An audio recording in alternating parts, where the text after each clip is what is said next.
मेरा आप सभी से निवेदन है कि सभा को बनाने का प्रयास करें। सभा की एक मर्यादा होती है, वो मर्यादा खत्म हो चुकी है। एक माहौल बनना तो बहुत सारा खराब कर दिया गया। तो आप लोग दोबारा से कोई पुरुषार्थ प्रयास करें। एक सिस्टम होता है मंच को चलाने का, उस तरीका में कहीं ना कहीं गड़बड़ हो गई। जो हमारे उपदेशक लोगों ने भूमिका बनाई थी उस सब पर पानी फिर गया। तो इसलिए मैं अब आप लोगों से कि आप लोग सभी शांति से बैठ जाएं। और दूसरा निवेदन मैं अधिकारी लोगों से करूंगा कि अब जो भी कोई व्यक्ति आए उसकी कोई ज्यादा आवभगत न करें। श्रोता पहले आ चुके हैं, अब जो आएंगे वो ज्यादातर भटकाने वाले हैं। इसलिए सीधा सा निवेदन है इस गेट को बंद कर दिया जाए। इस गेट को बंद कर दो भैया। जिसको आना हो वो पीछे आकर के बैठ जाए। बीच बीच में डिस्टर्ब करने का प्रयास मत करो। कृपया शांति से बैठिएगा और कथा का श्रवण कीजिएगा, तभी आनंद आएगा आप लोगों को। कृपया सभी यथा स्थान ग्रहण कर ले अपना। बहुत सी काल वर्मा की वो कर दो, बंदे बैठे हैं। ओम आप लोग सभी एक ही बाइक चला दो, दोनों चलेंगे एक ही चलाओ। आप लोग जब शांत में बैठ जाएंगे तो मैं बोलना शुरू करूंगा। निवेदन है जो पीछे आ रहे हैं उनको ठीक करो। मैं आपको पता नहीं कौन सा बाइक चल रहा है।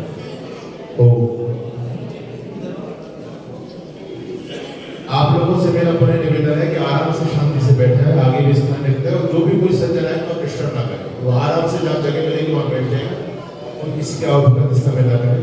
थोड़ा सा समय में थोड़ी सी समय भी आप तुम्हारी इसी बाइक को बना दो। सर्वप्रथम आप लोग सभी मेरे साथ मिलकर के एक बार अपनी आंख बंद करके गायत्री मंत्र का पाठ करें।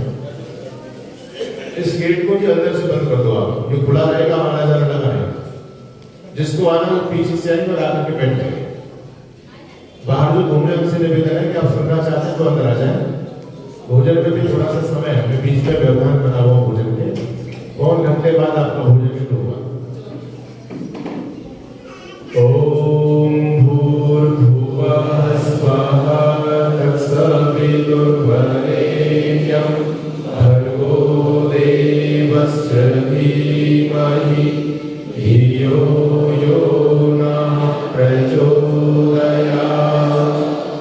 ओम युभूतं च भव्यं च सर्वं यश्चाधितिष्ठति स्वर्यस्य च केवलं तस्मै ज्येष्ठाय ब्रह्मणे नमः।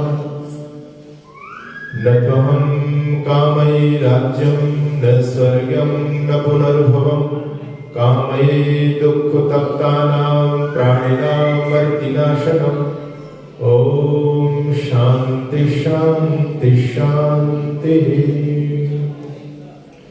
मंच पर से उपस्थित हम सबके लिए जिनका जीवन बड़ा प्रेरक है और जिन्होंने अपने जीवन में वैदिक सिद्धांतों के लिए बहुत बड़ा काम किया है, वर्तमान समय में जो उनके पास में पूंजी बची थी, इस चौथे पल में आकर के सारी पूंजी वैदिक धर्म और वैदिक साहित्य के प्रचार प्रसार में जिन्होंने लगा दी। हर गुरुकुल के अंदर वेद संहिता को निःशुल्क वितरित कर रहे हैं, आज समाजों को वितरित कर रहे हैं। ऐसे हमारे सम्मानीय वीतराग सन्यासी स्वामी प्रभानंद जी महाराज और अभी मेरे से काफी देर तो हो गई अभी युवा का कार्यक्रम शास्त्री जी का, आर्य जगत के बहुत ही यशस्वी वैदिक महाउपदेशक जो पूरे देश और दुनिया में जिनको लोग बड़ी श्रद्धा से सुनते हैं और वर्तमान समय में आज समाज की सबसे निजी उपदेशक है आप।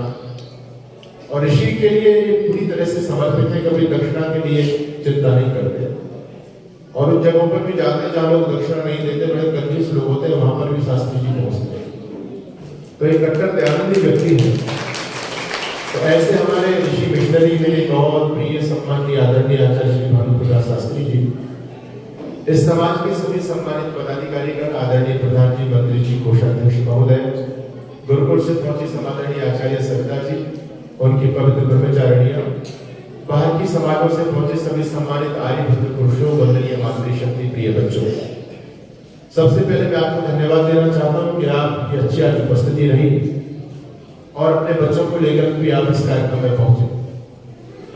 और धन्यवाद मैं आप लोगों से विशेष देना चाहता हूं कि आप उस परंपरा को बचाने का प्रयास कर रहे हैं जिस परंपरा को आज दुनिया भूलती चली जा रही है, और एक षड्यंत्र के तहत जिस परंपरा को, जिस संस्कृति को नष्ट करने का पूरी धरती पर एक प्रोग्राम बना हुआ है, उस धरोहर को बचाने का आप सभी प्रयास कर रहे हैं।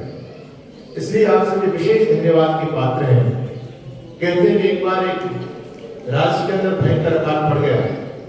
अकाल पड़ा तो लोगों के पास में खाने पीने के जो अन्न बचा हुआ था सब कुछ समाप्त हो गया। लोगों के चेहरे पर चिंता की लकीर उभरने लगी कि आगे का जीवन कैसे चलेगा, अब तो कुछ बचा ही नहीं। सभी लोग इधर उधर जुगाड़ कर रहे हैं, कुछ दिन अन्न हमको मिल जाए जिससे हमारा जीवन चल सके। एक बुजुर्ग व्यक्ति, उसके घर के अंदर भी अन्न पोषण समाप्त हो चुका था। एक बोरे के अंदर अनाज बचा हुआ है, केवल एक बोरा अन्न बचा हुआ है। उस बुजुर्ग के मन में एक बात आई, उसने उस बोरे अन्न को एक कमरे के अंदर घुस गया, उस अन्न को लेकर के अंदर से अपने दरवाजा बंद कर दिया, अपने पैरों पर रख करके और उसको अपने अंदर बाहों में लेकर के बैठ गया, उसको सुरक्षित करने के लिए। बाहर से बच्चों ने दरवाजा खटखटाया, बोले दादा क्या कर रहे हो? लोग एक एक दाने के लिए परेशान हो, आप एक घंटा अनाज को लेकर के अंदर पहुंच के क्या करोगे इसका? दादा कहते बेटा सारा का सारा अन्न खत्म हो चुका है, लेकिन इस अन्न को मैं खत्म नहीं होने दूंगा। बच्चों ने कहा कि ये तो बताओ तुम कर क्या रहे हो, हमारी तो समझ में ही कुछ नहीं आ रहा, क्या आपको हम प्यारे नहीं है? अरे इस अन्न को बचा करके क्या करोगे जब हम ही नहीं बच पाए? उस बूढ़े बुजुर्ग ने बहुत उत्तर दिया, बहुत सुंदर उत्तर दिया। वो कहते हैं बेटा ये बात बिल्कुल, इसमें कोई संदेह नहीं है कि आप सभी परेशान रहने के लिए अगर मैं इस अन्न को आपको दे दूंगा तो आप कुछ दिन में इस अन्न को खा करके भी समाप्त कर दोगे। आप केवल वर्तमान को सोच रहे हैं, भविष्य की चिंता कर रहा हूं। आज एक एक दाने के लिए लोग परेशान हैं, लेकिन लोग ये नहीं समझ रहे कि इस अकाल के समय में यदि हमने सारा का सारा अन्न को खत्म कर दिया तो आने वाले समय में जब वृष्टि होगी, अकाल हमेशा रहने वाला नहीं है। जब धरती पर वृष्टि पड़ेगी और वृष्टि के बाद जब धरती को बीज की आवश्यकता होगी तो बीज कहां से आएगा? मैं तो उस बीज को बचाने का प्रयास करूंगा। आज तो आप सभी लोग तो सनातन संस्कृति को, बीज को बचाने का काम कर रहे हैं। जिस बीज के बीजापुर पर भगवान श्री राम, भगवान श्री कृष्ण ने जिस सनातन संस्कृति की फसल को पूरी दुनिया में फैलाया था, आज उस सनातन संस्कृति पर बहुत बड़ा संकट का काल चल रहा है। इस संकट के काल में आप सभी प्रबुद्ध चिंतक लोग यहाँ पर बैठे हुए हैं और मुझे विशेष प्रसन्नता इसलिए कि आप उस परंपरा में अपने बच्चों को भी लेकर के आए हैं। इस संस्कृति को बचाने का इस समय भयंकर समय चला हुआ है, इस संस्कृति को बचाइए। मैं आपको बताना चाहता हूँ, आपके धर्म, आपकी संस्कृति, आपके राष्ट्र को खत्म करने के लिए पूरी दुनिया में बहुत बड़ा एक प्रोग्राम बना है और पूरी दुनिया से आपको समाप्त कर दिया गया। Iran, Afghanistan, Nepal, Bhutan, Tibet, Sri Lanka, Myanmar, Bangladesh, Cambodia, Philippines, Malaysia, Indonesia, Thailand, Vietnam, ये कभी आपके देश के हिस्से होते थे जहां पर आपकी संस्कृति को मानने वाले आर्य लोग बसा करते थे। आज वहां पर एक भी आर्य नहीं हिंदू नहीं बचा। पूरी दुनिया से खत्म हो रहे हैं। अतीत के पन्नों को पलट करके देखेंगे, आपको पता चलेगा ऋषि दानव सत्याप्रकाश में लिखते हैं महाभारत काल तक आपके देश के सम्राट चक्रवर्ती सम्राट हुआ करते थे। अमेरिका कभी हमारे पूर्वज लोगों ने जाकर के बसाया था। अमेरिका के इतिहास में अगर आज भी बताया जाता है कि अमेरिका को बसाने वाले रेड इंडियंस थे, वो भारत के लोग थे। और महर्षि नारद कहते हैं जब महाराजा युधिष्ठिर ने राष्ट्रीय यज्ञ किया तो अमेरिका के राजा बब्रुवाहन आपके देश में आए, यूरोप के राजा विडालाक्ष, चीन के राजा भगदत्त, जो चीन एक कम्युनिस्ट विचारधारा को मानने वाला देश है, यहाँ पर भी हमारे पूर्वज रहते थे। चीन के राजा का नाम होता था भगदत्त, वो भी आपके देश में आए और आज जो इस्लाम का सबसे बड़ा हब बना हुआ है जिसको आप ईरान कहते हैं, इसका प्राचीन नाम आर्यन है और आर्यन के राजा होते थे शल्य, जिसका महाभारत का नाम आप लोगों ने पढ़ा होगा, सुना होगा। शल्य आपके देश में आते हैं और एक देश है अफगानिस्तान, कुछ समय पहले जो बहुत ज्यादा चर्चा में आया, कभी हमारे देश का हिस्सा हुआ करता था, लेकिन अफगानिस्तान के राजा होते थे शकुनी। शकुनी का नाम तो सभी जानते हैं, मामा शकुनी। और गांधारी, जिसको आप गांधारी कहते हैं, वो गांधार प्रदेश की राजकन्या थी, इसलिए गांधारी कही जाती थी। अफगानिस्तान की राजधानी का नाम कांधार है और कांधार का प्राचीन नाम गांधार है। उसको गांधार इसलिए कहा जाता था, वो गांधार प्रदेश की राजकन्या थी। मेरा निवेदन आप लोगों से इतना है कि हम पूरी दुनिया में फैले हुए थे, पूरे एशिया में हम लोग थे, पूरे एशिया से खत्म हो गए, पूरी यूरोप से हम खत्म हो चुके। अब हमारा थोड़ा सा बलूत यदि बचा है तो भारत देश में बचा है, और इस संपूर्ण भारत देश में नहीं है। इस भारत देश के अंदर भी 10-12 प्रांत ऐसे जहां पर हिंदू अल्पसंख्यक हो गए, खत्म हो गए। जहां कभी आदिगुरु शंकराचार्य ने जन्म लिया और जहां से हिंदुत्व की पताका पूरी दुनिया में फहराई थी, आज उस आदिगुरु शंकराचार्य के गांव के अंदर एक भी ना तो हिंदू ना कोई मंदिर है। आप सोचिए हम किस दिशा में जा रहे हैं। चारों तरफ से शत्रु लोगों ने भयंकर जाल बिछा दिया। चार प्रबल शत्रु आपको समाप्त करने की भयंकर योजना इस पूरे ब्रह्मांड में, पूरी दुनिया में चला है, और हम लोग खत्म हो गए, उनके जाल में फंस चुके हैं। अब अपने आप को बुजुर्ग को बचाना चाहते हो, रास्ता केवल आप लोगों के सामने एक है। यदि अपने अस्तित्व को, अपनी संस्कृति को बचाना चाहते हो, नहीं तो बचने वाले हो नहीं। चार दुश्मन इस हिंदुत्व के हैं जिन्होंने कसम खाई हुई है कि जल्दी से जल्दी इस हिंदुत्व को समाप्त करना। आपस में प्रतिस्पर्धा चल रही है। एक बहुत बड़ा शत्रु जिसको कहते हैं इस्लाम, और दूसरी है ईसाईयत। इन दोनों में प्रतिस्पर्धा वर्तमान समय में है कि ज्यादा से ज्यादा हिंदू को कौन कन्वर्ट करेगा, क्रिश्चियन बनाए या मुसलमान बनाए। इसके लिए दोनों बड़ी शक्तियां आपस में लड़ाइयां लड़ रही हैं। हम सबके चारा बन चुके हैं। दुनिया के अंदर भारत एक ऐसा धर्मशाला का देश है। आप कभी यूरोप में जाओ, अमेरिका में जाओ, वहां जाकर के सरेआम अपने धर्म का प्रचार आप नहीं कर सकते, लेकिन भारत देश में आकर के कोई भी अपना सबूत डाल देता है, कोई भी धर्मगुरु बन जाता है। इसको धर्मशाला भारत देश को समझ लिया है। आपको आश्चर्य होना चाहिए।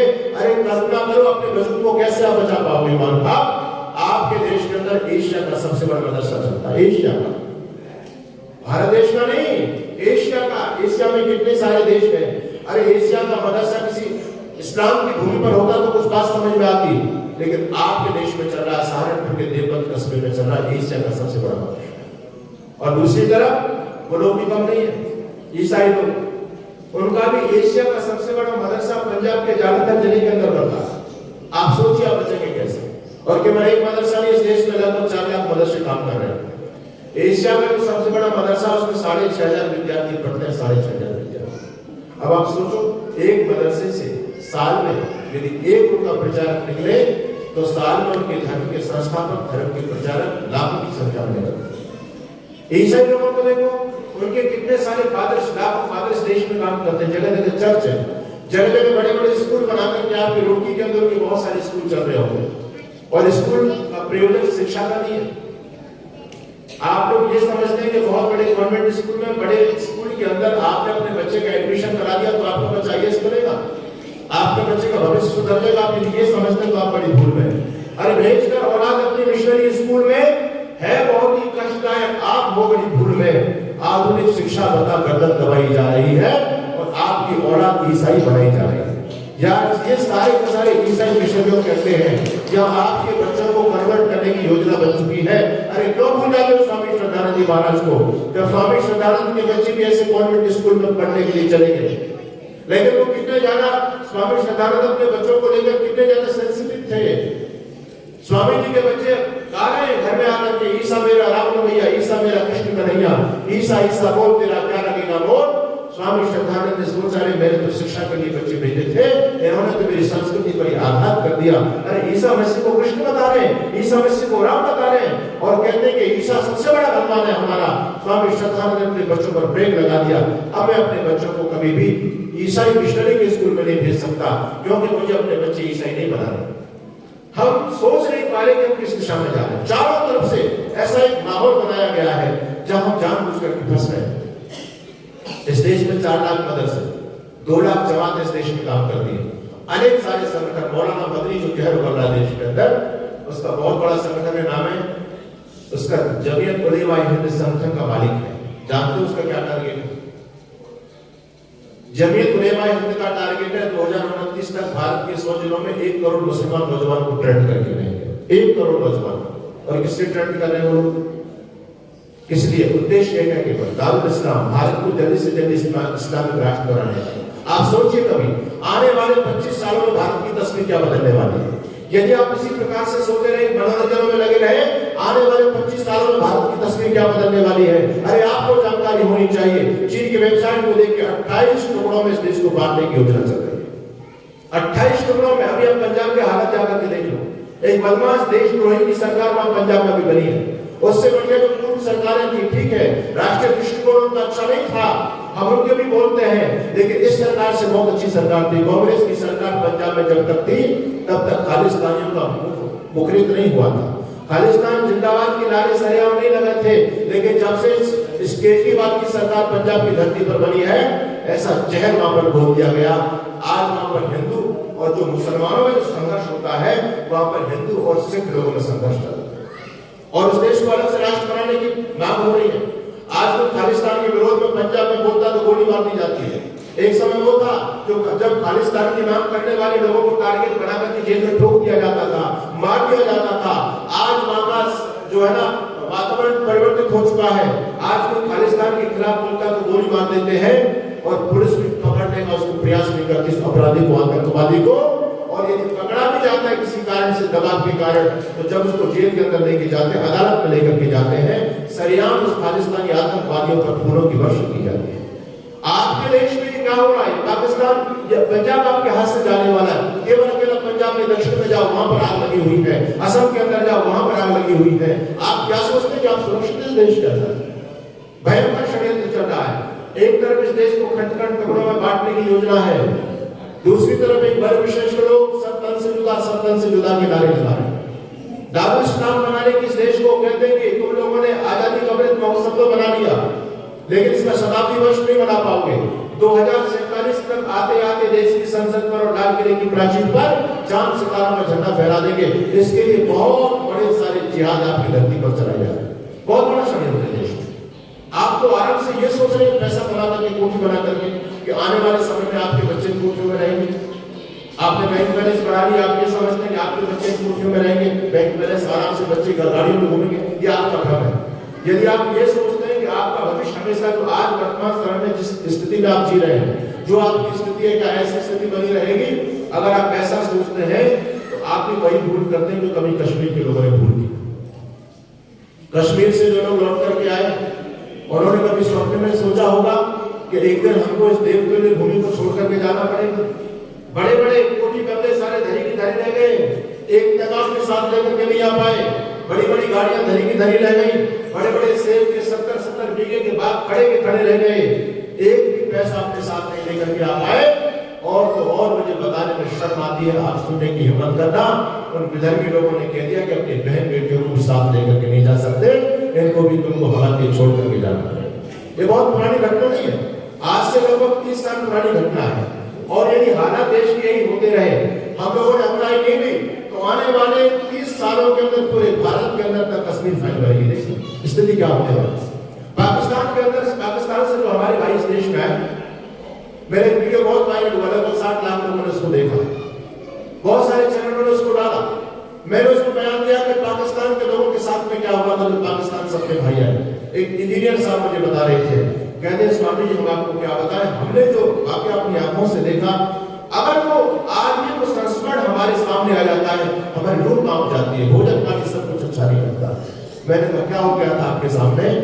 कहते जी हम जब वहां से चले पाकिस्तान से, सब कुछ हमारे पास था, बड़े रईस लोग थे हम, लेकिन एक पैसा की बात तो स्वामी जी छोड़ दो, उन धूर्त दरिंदे लोगों ने कहा कि अपनी बहन बेटी के साथ लेकर के नहीं जा सकते। आखिर हमारी बहन बेटियों ने कहा कि अब हम कहाँ रहेंगे, क्या करेंगे? तुम हमको अपने साथ नहीं लेके जा सकते, क्या दरिंदों के लिए हमको छोड़ के जाओगे?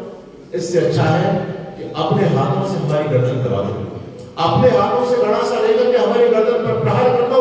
अच्छा है हमें भेड़ियों के हाथ में, उससे पहले हम मर जाएं, अपने सत्य की रक्षा करने के धर्म के लिए मर जाएंगे, ये बहुत अच्छा है। एक सरदार जी मुझे हरियाणा में मिले, कहने लगे स्वामी जी हम आपको क्या बताएं, हमने खुद अपने हाथों से अपनी बहन बेटियों की गर्दनों पर गड़ासे चलाए। ये घटना में आपके सामने झूठ नहीं बोल रहा। इंजीनियर साहब मेरे से कहते हैं 90 साल की उम्र आज भी है, कहते हैं स्वामी जी हम वहां से चले, हम लगभग 36,000 लोगों का जत्था बना, धीरे धीरे करके सारे लोग जुड़ते चले गए, आगे बढ़ते चले गए, हमारे पर हमले होते चले गए, बीच बीच में पहाड़ों से पत्थर गिराए गए, बीच में डकैती डाल करके हम अपनी बहन बेटियों को साथ लेकर के आ रहे थे, दरिंदे उनको छीन करके हमसे लेके गए। और केवल इतना नहीं, जब हमने देखा कि हमारी मातृशक्ति की इज्जत सुरक्षित नहीं है, तो हम लोगों ने योजना बनाई कि इनको छोड़ दिया जाए। खुद उन्होंने बात की कि हम अपनी इज्जत को कैसे, तुम इज्जत बचाने में सक्षम नहीं हो, फिर बेटियों का सामना कैसे कर पाओगे? तुम नहीं कर पाओगे तो कम से कम हमारी इज्जत बचाने के लिए हमको मरने की परमिशन तो दे दो। कितनी बहन बेटियों ने कुओं में छलांग लगाकर अपनी इज्जत बचाई थी, कितनी बहन बेटियों ने पहाड़ से छलांग लगाकर अपनी इज्जत बचाई थी। और कहते हैं कि हम लोगों ने बहन बेटियों जहर बनना था जहर खाने के लिए, लेकिन दुर्भाग्य तो इस बात का था कि जहर भी पर्याप्त नहीं था। माँ बहन बेटियों में लड़ाई होने लगी जहर को लेकर के, मुझे भी जहर चाहिए, मुझे भी जहर चाहिए। अपनी इज्जत को बचाने के लिए वो मर जाना चाहती थी। वो दृश्य हमने देखा। कहते हैं स्वामी जी 3.5 महीने लगे हमको, लुकते छिपते जैसे तैसे भारत की सीमाओं तक पहुंचे और वहां से 36,000 लोग चले थे। जब भारत की सीमा तक पहुंचे तो हम केवल 5,500 लोग बचे थे, केवल 5,500। कितने लोगों को बंधक बनाया गया, कितने लोगों को मारा गया, और जितने पूरा काफिला आता था तलवार लेकर के हाथों में नंगी तलवारें और गाले मूड़ी की तरह काट करके चले जाए। ये दृश्य सिंधु जाति ने देखा है। कभी अपने अतीत को यदि आप पढ़ना चाहते हो तो वीर सावरकर को पढ़िए। मैं कहता हूँ हर हिंदी को 3 पुस्तक जरूर पढ़नी चाहिए। जो अपने आप को सनातनी कहता है उसको 3 पुस्तक अपने जीवन में जरूर पढ़नी चाहिए। अगर आप इस हिंदुत्व की रक्षा करना चाहते हो तो सत्याप्रकाश पढ़ो। वो एक ब्रह्मास्त्र है, सत्याप्रकाश एक मिसाइल है। अगर वो सत्याप्रकाश तुम्हारे हाथ में है तब तुम अपनी धर्म संस्कृति और संतति की रक्षा कर पाओगे। दूसरी पुस्तक पढ़ना वीर सावरकर की पुस्तक है मोगला। नोआखाली के अंदर लाखों जब हमारे हिंदू भाइयों का कत्लेआम किया गया और उस कत्लेआम के बाद में हमारी मां बहन बेटियों की कितनी बड़ी दुर्गति हुई थी। उनको ऐसे खराब ग्रुप में बांटे थे, जितने बड़े दरिद्र होते थे लुटेरे, पहले उनको अधिकार मिलता था तुझको जितनी स्त्री चाहिए लेकर के जा सकता है। पद के हिसाब से वहां पर स्त्रियों को बांटा गया। और पढ़िए वीर सावरकर लिखते हैं, मुझे तो बड़ी शर्म आती है ऐसी संस्कृति इस देश में बढ़ रही है। सावधान होने की आवश्यकता में कि मैं बताना चाहता हूँ, मैं लोगों के मंसूबे बताना चाहता हूँ। अभी आप लोगों ने अफगानिस्तान में देखा 12-12 साल की बेटियों की लिस्ट मंगाई गई थी, सबने पढ़ा है। जब दूसरी सत्ता ने सत्ता हस्तांतरण किया वहां पर तो हर घर में के 12 साल के ऊपर की लड़कियों की लिस्ट हमको दीजिए। क्या हुआ था लड़कियों के साथ? वीर सावरकर कहते हैं कि सुंदर कन्या जिस पर बहुत सारे लोगों की गिरती दृष्टि थी। और मैं फिर आपको सचेत करना चाहता हूँ, अरे घरों पर लोगों ने निशान लगा दिए हैं और लोगों का पूरा होमवर्क हो चुका है और पूरी योजनाएं की कुछ दिनों की बात, उसके बाद इसका मकान हमारे नाम, इसकी कोठी हमारे नाम होने वाली है, इसकी प्रॉपर्टी पे कब्जा हमारा, और भेड़ियों की गिरती दृष्टि हमारी माँ बहन बेटी पर भी पड़ेगी। वीर सावरकर कहते हैं कि एक सुंदर बेटी, उस पर बहुत सारे दरिद्रों की दृष्टि थी। आखिर उस नगर को तबाह कर दिया गया, जला दिया गया, पुरुष मार दिए गए और ये भेड़ी और बहन बेटियों पर जब टूट पड़े तो सुंदर बहन के पीछे बहुत लोग पड़े थे। इतना ज्यादा उसके साथ दुराचार हुआ, उसका प्राणांत हो गया। लेकिन प्राणांत होने के बाद भी धीरे धीरे दरिद्रों ने उसके जिस्म के साथ में नाइंसाफी की। ये अतीत है। वीर सावरकर को पढ़े, मैं आपके सामने उदाहरण भी बोल। इसलिए कम्युनिस्टों की आंख में वीर सावरकर खटकते हैं, बोले एक वैसा था वैसा था। नहीं, वीर सावरकर बहुत बड़े क्रांतिकारी थे, बहुत बड़े राइटर लेखक थे। उन्होंने बिल्कुल दूध का दूध और पानी का पानी लिखा। मैं आपको सचेत जागरूक करना चाहता हूँ, अपनी निद्रा को तोड़िए। इस देश में भी जो हालात चल रहे हैं तो हालात बहुत अच्छे नहीं है। अगर आप ये सोचते हैं कि सब कुछ ऐसा रहेगा, ऐसा रहने वाला नहीं। इस देश में एक तरफ देखो, आप थोड़ा चिंतन करो। एक वर्ग विशेष के लोग हैं जो बहुत बड़ी आबादी इस देश में अपनी बढ़ा रहे हैं। क्यों बढ़ा रहे हैं? कारण क्या है? आपका एक ही बच्चा है, उनके 17 बच्चे। क्या वो माँ बाप नहीं है? वो क्या अपने बच्चे को यहाँ भीख मंगाने के लिए पैदा करते हैं क्या? जो माँ का हृदय आपके अंदर है वो भी उनकी माँ है जिसने 17 बच्चों को जन्म दिया। लेकिन वो पिता का हृदय उनके अंदर भी है, लेकिन वो अपना स्वार्थ नहीं देख रहे। उनके सामने राष्ट्र, वो इस बात को समझ रहे हैं कि कुछ समय में हमारे बच्चे तनी बेलेंगे, पानी पिलाएंगे, पंचर जोड़ेंगे, कुछ भी करेंगे। लेकिन कुछ जब हमारी संख्या बढ़ जाएगी उस समय हमारे बच्चों का भविष्य सुनहरा होगा। आप क्या सोच रहे हैं? आप एक बच्चे को पैदा करके उसको सरकारी नौकर बनाना चाहते हैं। एक से मेरी बात की गाड़ी वाले से, वो कहता है कि आपके लोग तो आप कितना भी जोर लगा लो लेकिन तुम्हारी योजना हम सफल नहीं होने देंगे। मैंने कहा क्यों नहीं होने दोगे? कहता है आपके लोग एक बच्चे को पैदा करके उसको सरकारी नौकर बनाना चाहते हैं, हम 17 बच्चा पैदा करके सरकार ही अपनी बनाना चाहते हैं। और जब सरकार हमारी बनेगी तो नौकरी हमारे बच्चे करेंगे, आपके बच्चे करने वाले। बड़ी विडंबना, हम एक बच्चे को पैदा करके उसको डीएम बनाना चाहते हैं, तो 10-15 बच्चा पैदा करके देश का पीएम अपना बनाना चाहते हैं। मुझे उनकी योजना में बड़ी ताकत दिखाई देती है और उनकी योजना इस धरती पर भी चर्चा होती नजर आ रही है। मैं कहता हूँ इस हिंदू को मारने के लिए ज्यादा विधर्मी लोगों की आवश्यकता नहीं, हम तो स्वयं कर रहे हैं। आज स्वयं आप देखिए हम किस दिशा में जा रहे हैं। पहले हमको पागल बनाया गया, सारे के सारी योजना हम पर लागू होती है। हमें से मूर्ख है जो सरकार की ऐसी योजना जो सरकार हमको नष्ट करना चाहती थी, हम उनके भी पास में फंस गए। और आज तो सरकार ने हमारी मेंटलिटी इतनी दूषित हो गई कि हम स्वयं एक गड्ढे की तरफ बढ़ रहे हैं, खुद मरने के लिए जा रहे हैं। पहले ना जितने भी पुराने लोग बैठे हैं, मैं आपसे पूछूं जिनके बाल सफेद हैं, आपके पिताजी कितने भाई थे? आप कितने भाई? कहते हैं कि पिताजी 10 भाई थे, हमारे 8 भाई थे, हम 6 भाई हैं। बोले तुम्हारे बच्चे? कहते हैं कि मेरे बच्चे तो 4 हैं। अब तुम्हारे 4 बच्चे, बोले कितने कितने बच्चे? कहते हैं कि 1 ही बच्चा। कहां से हम 10 पर 1 पर आ गए? हमको मूर्ख बनाया गया, हमको मूर्ख बनाया गया। 2 या 3 बच्चे घर में लगे अच्छे। पहले कहते थे भाई छोटा परिवार सुखी परिवार, ये बेकार की बातें हैं। मैं कहता हूं बड़ा परिवार सुखी परिवार और छोटा परिवार दुखी परिवार। पहले कितने बड़े बड़े परिवार होते थे बोलो? हम लोग सुखी रहते थे, शांति से रहते थे, प्रेम से रहते थे, दुखी रहा करते थे। जब से हम छोटे छोटे परिवार में सुधरते चले जा रहे हैं, तब से हमारे जीवन में दुखों की वर्षा होती चली जा रही है। हमको पागल बनाया गया, छोटा परिवार सुखी परिवार। बोले भाई कितना छोटा परिवार होना चाहिए? तो हमको नारा दिया गया 2 या 3 बच्चे घर में लगे अच्छे, बस 2-3 बच्चों तक परिवार होना चाहिए। ठीक है, हमें से मूर्ख थे, हमने सुनारे को भी स्वीकार किया। अरे वेद तो बड़े परिवार की बात करता है, छोटे परिवार की वेद कहां बात करता है? हमने सुनारे को स्वीकार किया, फिर लोगों ने नारा दिया। हम 2 या 3 बच्चे से 2 बच्चे पर आ गए, फिर लोगों ने नारे को बदला और अब कहने लगे शेर का बच्चा एक ही अच्छा। और यही स्थिति चल रही है। अब तो पहली बार यदि बेटा हो गया तो दूसरा कोई बच्चा पैदा ही नहीं करना चाहता। बेटियां यदि पहले हो गई तो बेटे के लिए लोग पुरुषार्थ प्रयास करते हैं, बाकी पहली बार बेटा हो गया तो दूसरी संतान कोई चाहता नहीं है। ये हिंदुओं के लिए नरक का द्वार खुला हुआ है। मर गए इसी रास्ते पर चलोगे बसने वाले नहीं। आगे मैं आपको बता दूं, शेर का बच्चा एक ही अच्छा। और अब नारा बदल गया है। अब ज्यादा पढ़े लिखे बच्चे आगे कोई संस्कार उनको मिलेंगे, वो समझते नहीं कि गृहस्थ क्या चीज है और हम गृहस्थ में किस लिए जाते हैं। अब तो कहते हैं बच्चा ना बच्चे और नीला अच्छी। अब बच्चा बच्ची की किसी को जरूरत नहीं है, तो आराम से सेल्फ डिपेंड करो, आराम से क्या झंझट पालना बच्चा बच्ची का। मानी मानसिकता हमारी कितनी ज्यादा दूषित हो रही है। हम किस दिशा में जा रहे हैं? दूसरे वर्ग के लोगों को देखो, वो भयंकर तरीके से बढ़ रहे हैं। महानुभाव ध्यान रखना, भले ही आज हमारी आबादी ज्यादा है, लेकिन हमारी आबादी के आधार बने बुजुर्ग लोग, बड़े लोग। देश में वर्तमान जो बच्चों का रेशो हमारे बच्चों का नहीं, उन लोगों के बच्चों का है। आज से विसर्ग कह रहे ना कि शताब्दी नहीं बना पाओगे, आजादी की स्वर्ण जयंती नहीं बना पाओगे। वो इसलिए कहते हैं कि आने वाले 20-25 सालों में जो उनकी आबादी के आधार बने बुजुर्ग लोग तो चले जाएंगे और वर्तमान समय में हमारे जो बच्चे हैं ये सब बड़े हो जाएंगे। तो बोलो देश में आबादी किसकी ज्यादा रहेगी? देश में आबादी उनकी होने वाली है जिसकी आबादी ज्यादा, उसका वोट बैंक ज्यादा, और वो जल्दी से जल्दी की योजना चल रही है ना। 10-15 बच्चे पैदा करके वो केवल अपने बच्चों के साथ खिलवाड़ नहीं कर, कुछ बहुत बड़ा एक संकल्प उन लोगों का है। इस देश को जल्दी से जल्दी दारुल इस्लाम बनाना है। इसके लिए पूरा होमवर्क उन लोगों ने कर दिया। अलवर के अंदर एक बहुत बड़े शख्सियत है, जयपुर के सम्मेलन में मेरी उनसे मुलाकात हुई। उन्होंने एक संगठन के लिए करोड़ों रुपए का दान दिया, करोड़ों रुपए, कई करोड़ रुपए का दान दिया। सम्मेलन के बाद मैं उनसे मिला, मैंने कहा आपको मैं बधाई धन्यवाद देना चाहता हूँ, आपने इतना बड़ा त्याग किया। वो कहते स्वामी जी किस बात की बधाई, किस बात का धन्यवाद? अरे ऐसी बात कर, तो आपने इतना बड़ा त्याग किया, आपको अब धन्यवाद भी नहीं दे? कहते मैंने त्याग किया, कुछ नहीं किया, मैं कोई दानी नहीं हुई। तो लोग बोले वाले जो मेरे गले में मारे डाल रहे हैं उसको बहुत बड़ा भामाशाह की मुझे पदवी से नवाज रहे हैं। कहते मैं दानी नहीं हूं, मैंने तो स्वामी जी समय को परखा है।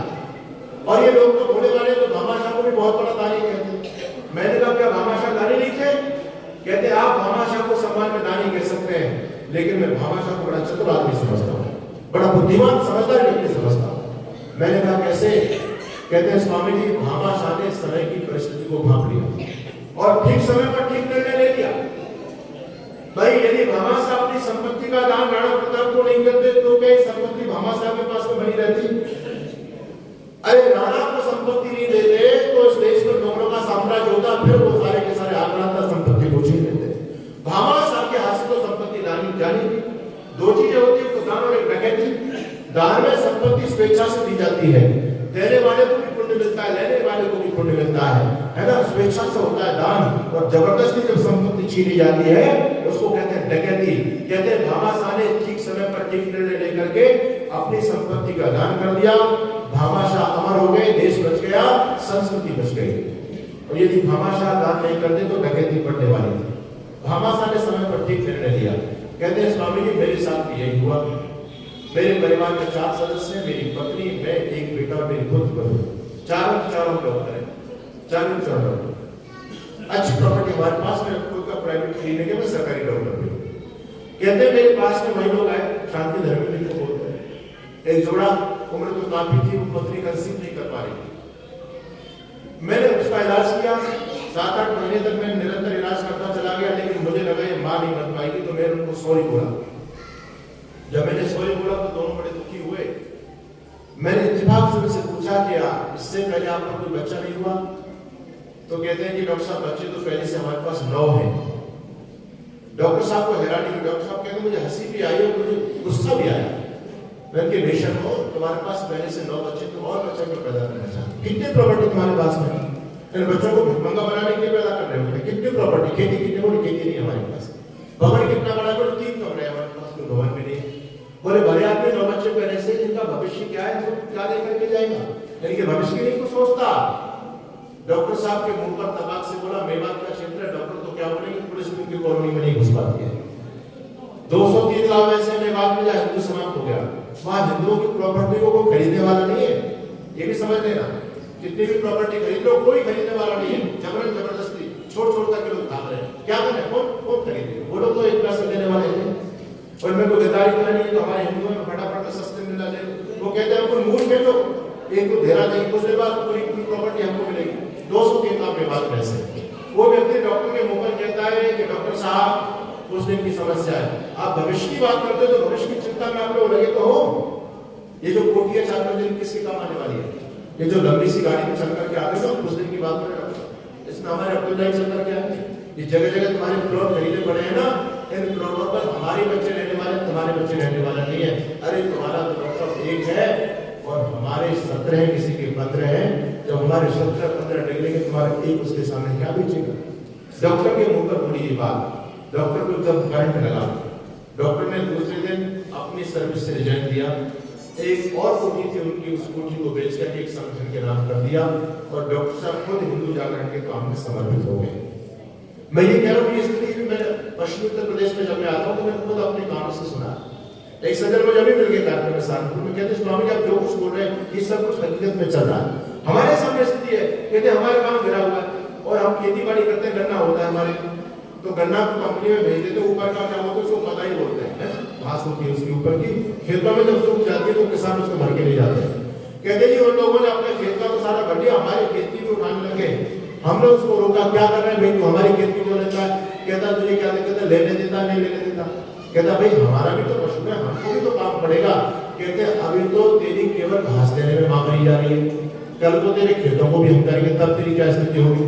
कहता ये योगी मोरा ज्यादा दिनों तक रहने वाला नहीं है, ये हटाओ, हमारे पूरे के पूरे वंश पे इस देश में चलेंगे। मेरा निवेदन ये कि लोगों की पूरी भूमिका इस देश में बढ़ेगी। इस स्थिति में हम अपनी संस्कृति धर्म को कैसे बचाएंगे? केवल आप प्रॉपर्टी को कमाने में प्रॉपर्टी का निषेध नहीं करता, लेकिन ये भी सोचो क्या ये प्रॉपर्टी सुरक्षित है आपकी? बिल्कुल भी सुरक्षित नहीं है। सारी की सारी प्रॉपर्टी वाले धरे की धरे रहेंगे। अतीत के पन्नों को पलट करके देखो, कुछ भी नहीं है। अफगानिस्तान से सांसद भाग करके आया आपके देश में, है ना? जब इंदिरा गांधी एयरपोर्ट पर उतरा तो पत्रकार लोगों ने पूछा कि आप तो सांसद हैं, आप इतने भयभीत क्यों हैं? अपने साथ में क्या लेकर के आए हो? अब कैसे जीवन चलेगा? सांसद कहता जीवन बच गया, ये बहुत बड़ी बात है। पत्नी थी, 2 छोटी छोटी बेटियां साथ में थी, यदि बेटियां भी बड़ी होती तो वो भी लेकर के नहीं आता था। क्या लेकिन ये तो सांसद की स्थिति है। कोई सामान्य व्यक्ति नहीं सांसद है, कोई सांसद, और सामान्य लोगों की क्या कहना? तो ये स्थिति इस देश में, पूरे देश में समय चल रही है, पूरे देश में, केवल आपके पश्चिमी उत्तर प्रदेश में नहीं है। बिहार में जाइए आप, बंगाल में जाइए आप, और पूर्वोत्तर सीमा पर जाएंगे, वहां की स्थिति और ज्यादा भयानक हो रही है, क्योंकि वो लोग अनेक प्रकार की योजना, जिहाद देखो, जिहाद कितनी भयंकर है। आपको पता है केरल से 32,000 हमारी हिंदू लड़कियां गायब हो गई, 32,000 केरल से। और किसका मारी है? सारी की सारी आतंकवादियों को परोस दी गई है। आतंकवादियों को परोस करके उनसे आतंकवादी पैदा कराए जा रहे हैं। लगभग 35,000 हर साल हिंदू लड़कियां लव जिहाद का शिकार बन करके और विधर्मियों के हाथों तक पहुंचती हैं। कितना बड़ा गेम इस देश में चल रहा है? लव जिहाद है, भूड जिहाद, सावधान रहना।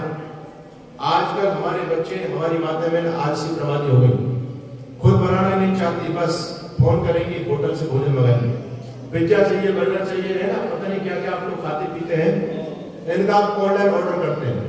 ध्यान देना, बहुत बड़ा गेम इस देश में चल रहा फूड जिहाद का।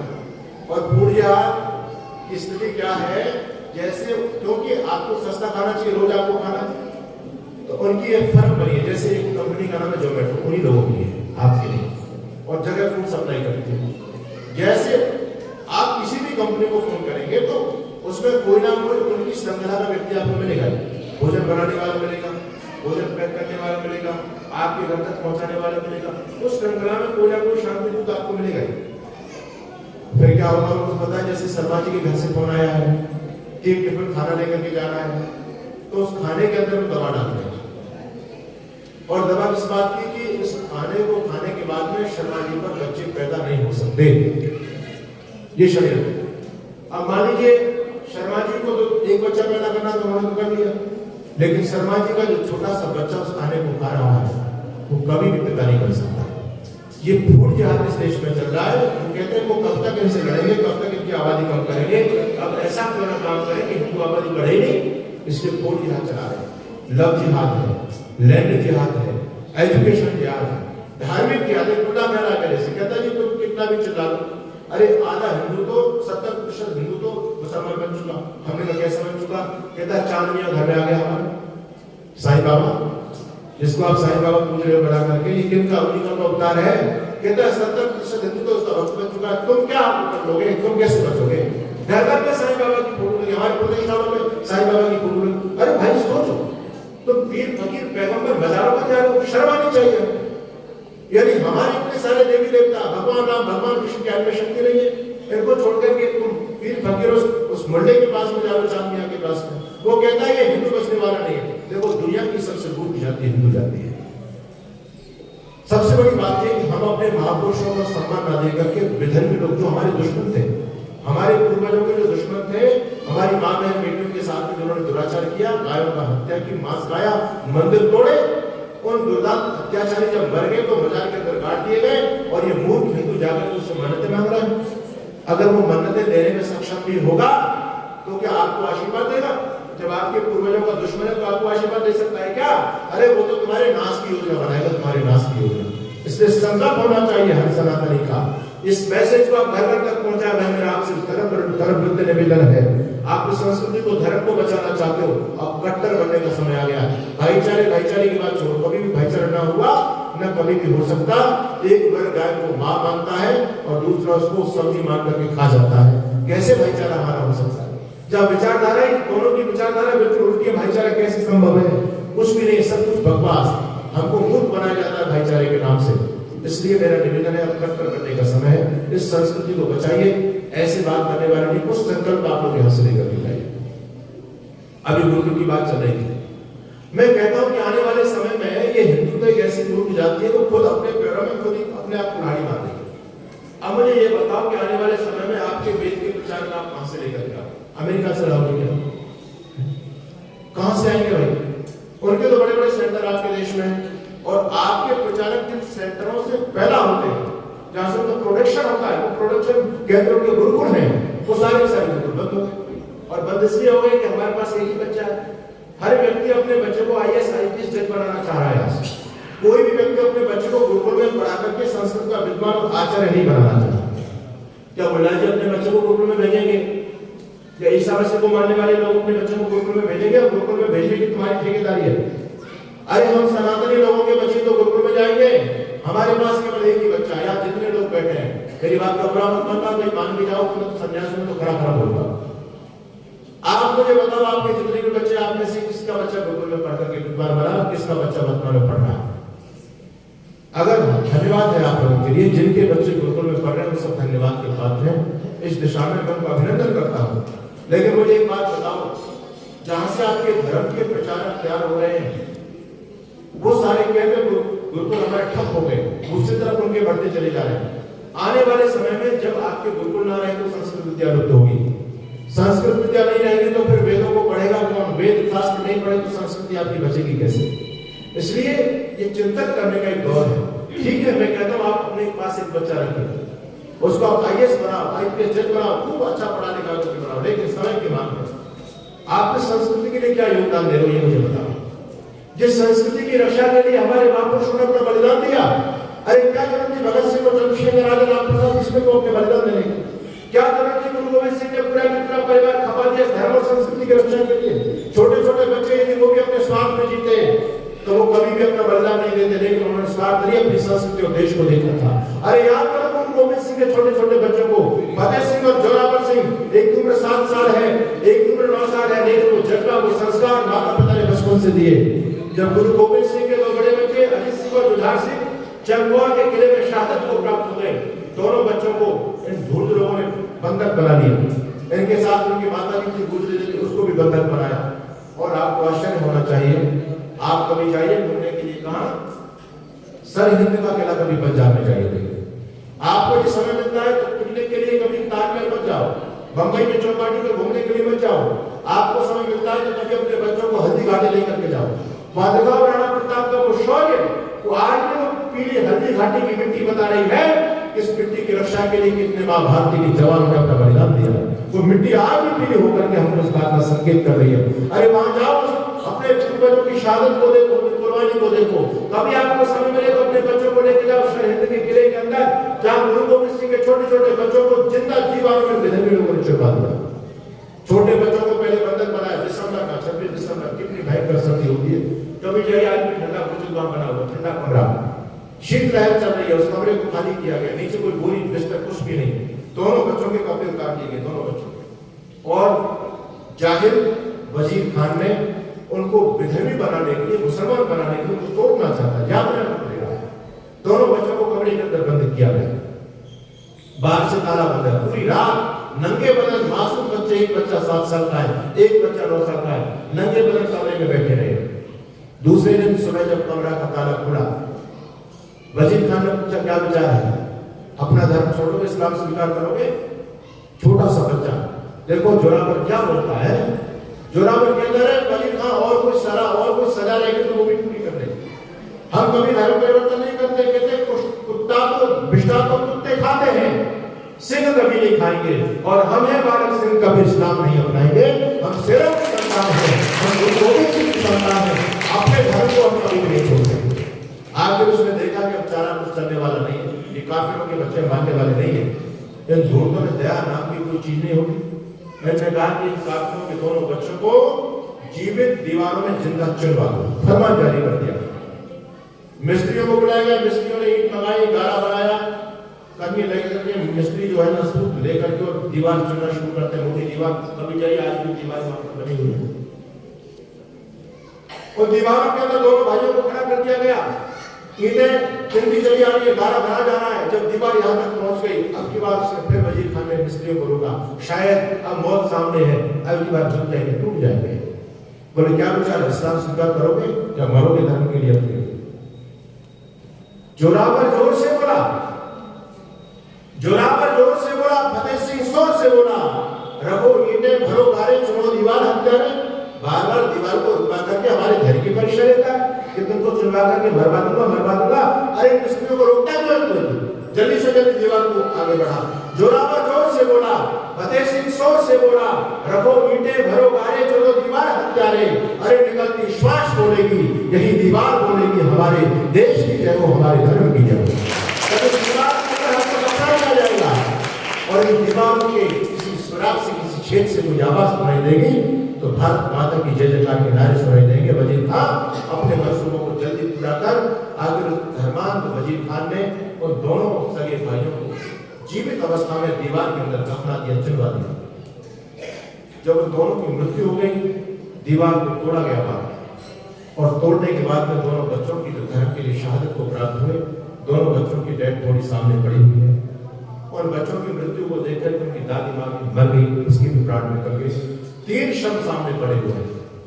उस वजीर खान से लोगों ने जब उनकी अंत्येष्टि करना चाहा, वजीर खान ने रोक लगा दी अंत्येष्टि पर, नहीं, मेरे राज्य में काफिरों के लिए 1 इंच भी जमीन नहीं है।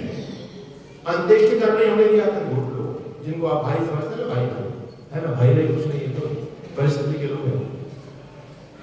कहते हमारे राज्य में काफिरों के लिए 1 इंच जमीन नहीं है, अंत्येष्टि तुम कर कैसे सकते हो? लोगों ने उस पर दबाव देना चाहा, समझाना चाहा, लेकिन नहीं, कहता नहीं, हमने हमारी दृष्टि में के लिए एक लेश मात्र सम्मान नहीं, हमारे धर्म का अपमान हुआ है, हम नहीं मान सकते। अच्छा, तो क्या अंत्येष्टि कर्म नहीं हो सकता? बोले भाई मैं नहीं होने दूंगा, अगर तुमको इनका अंत्येष्टि कर्म करना है तो एक शर्त में लगाता हूँ, एक ऑप्शन है मेरे पास में कि इन काफिरों के लिए मेरे हृदय में लेश मात्र में प्रेम नहीं है, कोई सम्मान नहीं है। लोगों का भले आदमी बनने के बाद तो सारा वैर समाप्त हो जाता है। वो कहता नहीं हमारे यहाँ नहीं, हमारे यहाँ नहीं होता। अगर तुम्हारे दिल में ज्यादा सहानुभूति इनके प्रति आ रही है और तुमको इनका अंत्येष्टि कर्म क्रियाकलाप करना ही है, मैं तो केवल दफनाने के लिए जगह तो ले सकता हूँ, लेकिन लोग उनका भी दफना कैसे सकते हैं जिन्होंने जीते जी अपना धर्म छोड़ा, मरने के बाद अपने धर्म को कैसे छोड़ा सकते हैं? दफनाएंगे नहीं, हम तो जलाएंगे, हमारी परंपरा। बोले जलाना चाहते हो तो मैं जमीन बेचूंगा, मैं बोली लगाऊंगा, तुम्हें दम हो तो मेरी राज्य की जमीन खरीद लो। आखिर वो जायज नहीं माना। दीवान टोटल खड़े हुए, उसने कहा चल ठीक है, तूने अपनी औकात अपनी जात दिखा दी, वोट क्या कीमत लेता जमीन की? वो कहता दीवान टोटल, अगर तुम जमीन खरीदना चाहते हो तो मैं ऐसी कीमत नहीं बताऊंगा, तुमको जितनी जमीन चाहिए उतनी जमीन पर सोने के सिक्के बिछा दो, जहां तक सोने के सिक्के जमीन पर बिछा दोगे उतनी जमीन तुम्हारी, और उसमें तुम इनका अंत्येष्टिकरण कर सकते हो। दीवान टोटल ने शर्तों से बहुत बड़ी लगा दी थी। आप कभी जाइए वहां, दीवान टोटल के नाम से आज भी गेट बना हुआ है, उनकी स्मृति बनी हुई है। आज तो हालत ये हो गए कि यहाँ कहते हैं हिंदू और सिखों में ऐसा वैर हो गया जैसे हिंदू मुसलमानों में होता है। आज लोगों ने दाढ़ी वालों को अपने गले से लगाया हुआ है। गा रहे थे किसान आंदोलन में, मोदी तेरा धन्यवाद, तुमने पिछले भाई खिला दिए, पिछले भाई खिला दिए है। ऐसे मूर्ख गद्दार लोग हो गए, भूल गए अपने गुरुओं की कुर्बानी को। अरे जब जब हम पर संकट आया इन गुरुओं ने बलिदान दिया, गुरुओं ने जब जब हम पर संकट आया इस पगड़ी ने बलिदान दिया, गुरुओं ने मस्तक चढ़ा ली, अपने प्राणों का दान किया, उसको आरे से चिरवाया, उसको रुई से जलवाया, किसी के सिर पर तन पर रुई लपेट करके आग लगा दी गई, आरे से विष से काट दिया गया। कौन थे जिनको आरे से काटा गया? भाई मतीदास, बीच आरे से 2 टुकड़ों में काट दिया, उसको आरे से चिरवाया, उसको रुई से जलवाया, उस सूली ऊपर टांग दिए, उस दीवारों में चिरवाए, उस गर्म तवे पर चढ़े, किंतु निस्संदेह पंथ से डरे नहीं, पुर्जा पुर्जा कट गए मगर घोड़ों के आगे झुके नहीं। ये उनका अतीत रहा। लेकिन आज की सत्ता ने उन गुजरियों को गले से लगा करके बैठी है और कह रही है मोदी तेरा धन्यवाद, तुमने पिछले भाई बना दिए हैं। दुर्भाग्य से पिछला आगे दीवार टोटल खड़े हुए, बोले वोट क्या कीमत चाहिए? कहते जमीन पर, जितनी जमीन पर सोने के सिक्के बिछा देगा उतनी जमीन तुमको मिलेगी। दीवान टोटल ने सोने के सिक्के मंगाए अपने खजाने से, और जैसे ही जमीन पर सोने के सिक्के बिछाने शुरू किए, वो जाहिल फिर अपनी प्रतिज्ञा से बदल गया। इसलिए गुरु गोविंद सिंह कहते हैं अपने हाथ पर तेल लगाओ, तेल लगाने के बाद को हाथ के तिल की बोरी में घुसा दो और हाथ को बाहर निकालो, जितने तिल हाथ में चिपक करके आ जाए, ये धर्मांतर मुसलमान उतनी वाली कसम खाए कभी भी उसकी बात पर यकीन विश्वास मत करना। ये कौन विश्वास की तो है ही नहीं। आगे वो अपनी बात से पलट गया, उसने कहा सुन ऐसे सिक्का बिछाने नहीं पड़ेंगे, सिक्के खड़े करने पड़ेंगे, जितनी जमीन पर तुम सिक्के खड़े कर सकते हो उतनी जमीन तुम्हारी। अब देखिए अब कितने सिक्के चाहिए। दीवान टोटल पीछे नहीं हुए, 78,000 स्वर्ण मुद्राएं दीवान टोटल ने बिछाई, तब जाकर उनको जमीन मिली थी, और तब जाकर के उन तीनों को माता गुजरी देवी और फतेह सिंह और जोरावर का अंत्येष्टि संस्कार हुआ था। मैं आपको बताना चाहता हूँ कितना लोगों ने कितना संकट सहा, तब जाकर के संस्कृति को बचाया, तब जाकर के संस्कृति बची है। लोगों ने अपना बलिदान दिया है ना। आप महाराणा प्रताप को देखो, गुरु गोविंद सिंह को देखो, मंगल पांडे को देखो, कितने अधिक पन्ने, झांसी की रानी लड़कर राजधानी कटवा देती है और पन्ना धाय वफादारी में बेटा कटवा देती है। अरे घास फूस की रोटी खाकर राणा नहीं लड़े थे क्या? बंदा बैरागी के तर पर हाथी नहीं चढ़े थे क्या?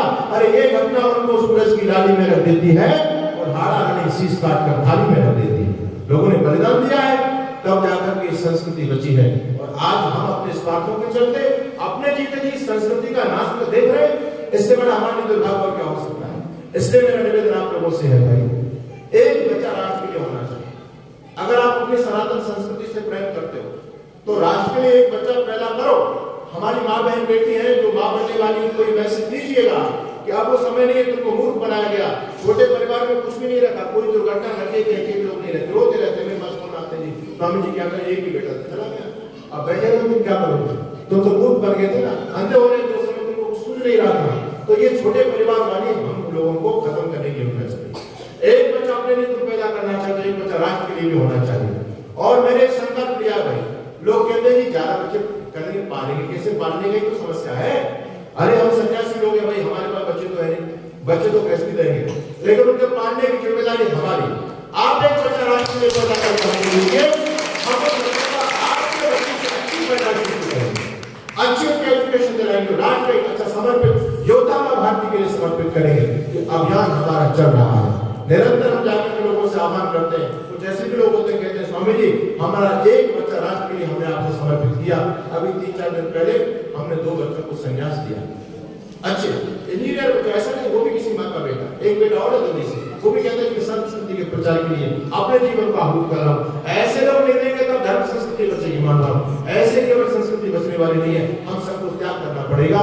गुरुकुलों को प्रश्न दीजिए, एक विकल्प वर्तमान समय में और चल रहा है। हमने देखा, हमने पहले आर्ष गुरुकुल चलाया लेकिन बात नहीं बनी, 2-4-6 बच्चे उसमें रहते हैं।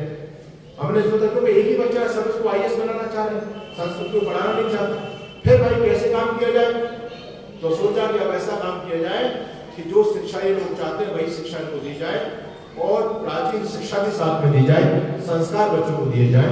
इसलिए आधुनिक पैटर्न पर आज गुरुकुल बन चुके हैं। हम भी वैसा गुरुकुल चलाते हैं और भी बहुत सारे गुरुकुल आपके आसपास चल रहे हैं, आधुनिक पैटर्न वाले गुरुकुल जहाँ शिक्षा बिल्कुल आधुनिक होती है, संस्कार पुराने होते हैं और अपनी वैदिक शिक्षा के साथ साथ में आचार्य लोग गुरुकुल प्रबंधन सब चीज देने का प्रयास करती है। ऐसे गुरुकुलों में तो कम से कम बच्चों को भेज सकते हो आप लोग। चलो आप उनको बाबा जी नहीं बनाना चाहते, संस्कृत नहीं पढ़वाना चाहते, भैया बाबू जी बनाना चाहते हो, तो ऐसे भी गुरुकुल का विकल्प है। उन गुरुकुलों में अपने बच्चों को भेजो, क्योंकि वहां से भी आपके बच्चे पढ़ करके आएंगे तो एक मैसेज, एक संस्कृति के प्रति एक भाव लेकर के आएंगे। और गुरुकुल में पढ़ने वाला बच्चा कभी भी गद्दार नहीं हो सकता, ये मेरा दावा है। संस्कृति के लिए, धर्म के लिए हमेशा वफादार रहेगा। इसलिए अपने बच्चों को गुरुकुल में भेजिए।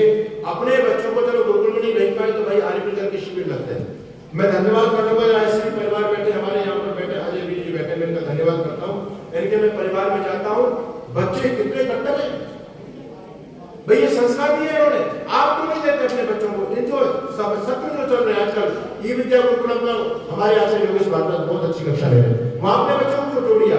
हमारी कुछ बेटियां यहाँ पर बैठी, कल भी मैं अपने प्रवीण जी के परिवार में गया, अच्छे बच्चे, देखो ये संस्कार दे रहे हैं। बच्चे के सिर पर चूड़ी लेकर के मेरा तो खून बढ़ जाता है, बोले ये मेरा पुत्र है, ये मेरा बच्चा है, ये रामकृष्ण का पुत्र है, ये उनकी संस्कृति को बढ़ाने के लिए काम कर रहा है। अरे तुम्हारे बच्चों के सिर पर चोटी नहीं रही ना गले में जड़ी रही, और बात करते हैं हम सनातनी। किस बात के सनातनी है? जिस चोटी के लिए हकीकत गर्दन कटा दी, जिस सेजोपुलिस के लिए गर्दन कटा दी, हम फुकट में लेकर के बैठे, कटा करके बैठे। तो संस्कृति की शुरुआत होगी स्वयं से। अपने बच्चों पर अब काम करना शुरू करो। देखो आने वाला समय भयानक है, बार बार इस बात को कहता हूँ। वैचारिक युद्ध चल रहा है धरती पर, जिसकी विचारधारा में जितनी ताकत, वो संस्कृति दुनिया में अपने आप में विजयी होगी। तो आप अपनी विचारधारा को, जो वैदिक विचारधारा है, वो अपने बच्चों के अंदर प्रवेश कराइए, उनको कट्टर बनाइए, बिल्कुल कट्टर बनाओ, सनातनी कट्टर दृढ़ सनातनी बनाओ। और यदि आपने अपने बच्चों को सनातनी बनाया, आर्य समाज से जोड़ा, आपका बच्चा बच जाएगा। और यदि आप अपने बच्चे को आर्य समाज से नहीं जोड़ पाओगे तो भाई कोई साईं बाबा से जोड़ेगा, सीधी सी बात है, कोई धनधन सतपुरी वाले से जोड़ेगा, कोई रामपाल से जोड़ेगा, कोई राम रहीम से जोड़ेगा। वहां कुछ दिशा दराज को मिलने वाली नहीं है। इस देश को दिशा देने वाला एक ही संगठन है, वो संगठन का नाम है आर्य समाज। भले ही हम लोग कम हैं और इसकी हमको कोई परवाह नहीं, चिंता नहीं, हम कम हैं, कोई बात नहीं। अरे इस नदी के पार से ठंडी हवा आती तो है, नाव जर्जर ही सही तूफानों से टकराती तो है, एक जरा सी चिंगारी कहीं से ढूंढ लाओ दोस्तों, इसलिए मैं तेल से भीगी हुई बाती तो है। हमको गर्व है इस बात का कि हमारे पास लोगों की नॉलेज है। एक समय आएगा जब लोगों को संस्कृति की तरफ लौटना पड़ेगा। हमने वेद की मशाल को बुझने नहीं देना है, इस मशाल को निरंतर आगे तक बढ़ा करके रखना है। मैं आपसे यही निवेदन करना चाहता हूँ। अभी ऋषि नारायण का 2वीं शताब्दी वर्ष प्रारंभ हुआ है, इसमें हरियाणा समाज एक ठोस योजना लेकर के समाज में उतरे। मुझे प्रसन्नता है, आप लोगों की उपस्थिति को देख करके मैं गदगद हूँ। मुझे लगता है इसी प्रकार आप लोग काम करते रहेंगे तो आने वाले समय में ये कुर्सी आपको हटानी पड़ेगी, यहाँ पर फर्श बिछाने पड़ेंगे, क्योंकि उपस्थिति समाएगी नहीं। इसके लिए आप काम करो, बच्चों में काम करो, बच्चों के संस्कार शिविर लगवाओ, बच्चों के आयुर्वेद के शिविरों में बच्चों को भेजिए, बच्चों को सशक्त बनाओ। अरे मोदी जी ने योजना बनाई है ना अमेरिकी की, उसकी योजना का फायदा सारे गाड़ी वाले अपने बच्चों को दे रहे हैं। हम विरोध करते रहेंगे, अरे ये तो बच्चों का कैरियर बर्बाद कर रहे हैं, बच्चों का कैरियर बर्बाद कर रहे हैं। लेकिन वो लोग लाभ उठा गए, पहले उन्होंने विरोध किया, उनकी बात समझ में आ गई, वो अपने बच्चों को ट्रेंड करना चाहते हैं। क्योंकि आने वाले समय में पक्की बात है, इस देश में भयंकर ग्रह युद्ध होगा। बच्चे की स्थिति टलने वाली नहीं, उनकी पूरी तैयारी है। उनका तो एक बच्चा एक्सपर्ट है, एक बच्चा पत्थर चलाएगा, चेन चलाएगा, चाकू छुरी भोंकने में एक्सपर्ट है। अपने बच्चों को ट्रेनिंग देकर के रखते हैं। हमारे बच्चों को क्या ट्रेनिंग? हमारे बच्चे तो घर में केवल खिलौना बंद करके बैठे, कोई ट्रेनिंग नहीं। इसलिए अपने बच्चों को विजन बड़ा जी बनाओ, उनको शक्ति दो। और देखो इस वो छोड़ दो, हम तो हमारे को शेर का बच्चा ही अच्छा, आप 1 पर आ गए और वो लोग 7 पर पहुंच गए। वो तो कहते हैं कि हम 5 हमारे 70, आप पर आ रहा है, हम तो हमारे को अभी बदल दिया, शेर का बच्चा ही अच्छा, उनका नारा क्या पता है? हम 5 हमारे 70, 5 कौन? एक बुल्ला जी और 4 बीबियां, हम 5 हमारे 70 और सबके हाथ में ईंट पत्थर। आप देखो जब आपकी राम महाराज जाती है, कृष्ण जन्माष्टमी का जुलूस जाता है, 26 जनवरी को तिरंगा यात्रा निकालते हैं, तो आपके ऊपर पुष्प वर्षा नहीं होती, पत्थरों की वर्षा होती, होती नहीं होती? तो कहते हैं हम 5 हमारे 70 और सबके हाथ में ईंट पत्थर। इंशाअल्लाह राज क्या है, राज करेंगे। दूसरे लोगों की योजना देखो, हम कुछ कर ही नहीं रहे। तो भाई आर्य समाज को सक्रिय करो। यहाँ पर मुझे प्रसन्नता है, ये बेटी का आर्य समाज सक्षम आर्य समाज है, यहाँ से ठोस योजना बननी चाहिए। इतनी बड़ी बिल्डिंग हमारे पास है, एक छोटा सा बुल्ला जी के पास में छोटी सी मस्जिद होती है, एक किसी फादर के पास में सारा सा चर्च होता है, वहां से पूरे क्षेत्र को कन्वर्ट कर देता है। हम क्यों नहीं कर पाते? हम योजना लेकर के समाज में आए, तब ये धर्म बचेगा, संस्कृति बचेगी। मुझे बहुत अच्छा लगा दूसरी बार मैं आप लोगों के बीच में आया। हमारे आदरणीय वर्मा जी बैठे, श्री विजय जी, उनका बड़ा स्नेह मेरे से रहता है, फोन भी बीच में करते रहते हैं, और मैं अब की बार आया, मुझे बहुत अच्छा लगा आप लोगों की उपस्थिति, विशेष करके भाई बच्चे बहुत आए। मैंने आप लोगों से अपील की, तो जो लोग अपने बच्चों को लेकर के आए हैं वो सभी बधाई और धन्यवाद के पात्र हैं। अपने बच्चों को इस जड़ों से जोड़ करके रखो। अरे भाई, यदि तुम ये समझ रहे हो कि अभी तो कुर्बानी में आग लगी हुई है, बिहार में आग लगी हुई है, अभी हम सुरक्षित हैं, सुरक्षित रहने वाले नहीं हो, डूबेंगे नहीं है तो डूबेंगे सारे, न तुम ही बचोगे न साथी तुम्हारे। इसलिए विकल्प एक आर्य समाज का है, और हताश निराश होने की आवश्यकता नहीं है। ये कितनी भी योजना बना दे, जब तक धरती पर ऋषि दयानंद के शिष्य जीवित है, जब तक ऋषि दयानंद का एक भी शिष्य जीवित है, तब तक इन विधर्मी योजना सफल नहीं हो सकती। ये कब की बात है? आप लोगों को संकल्प लेना है, परिवर्तन अपने जीवन में करके जाना है। मैं अंतिम चलते चलते यही बात करता हूँ, गंगा की कसम, यमुना की कसम, ये ताना बाना बदलेगा। ये जो कह रहे हैं ना, 28 देशों में 28 राष्ट्रों में भारत के टुकड़े करेंगे, है ना, भारत मेरे टुकड़े होंगे इंशाल्लाह, इंशाल्लाह। और जो लोग नारे दे रहे सब तन से जुदा, सब तन से जुदा, जो भी हमारे खिलाफ बोलेगा सब तन से जुदा कर देंगे। अरे तुम में इतनी दम नहीं है। जब हमारे माँ भारती का शत्रु खड़ा हो गया, गंगा की कसम, यमुना की कसम, ये ताना बाना बदलेगा, तो खुद तो बदल मेरे यार, बदल, फिर देख जमाना बदलेगा। निश्चित रूप से सनातन संस्कृति की धारा दुनिया में फैलाएगी। मैं इतना कहकर के अपनी वाणी को विराम देता हूँ। आप सभी ने बात को बहुत ध्यान से सुना है। सबके लिए बहुत बहुत शुभकामनाएं, मंगल कामनाएं, सबके लिए बहुत बहुत आशीर्वाद।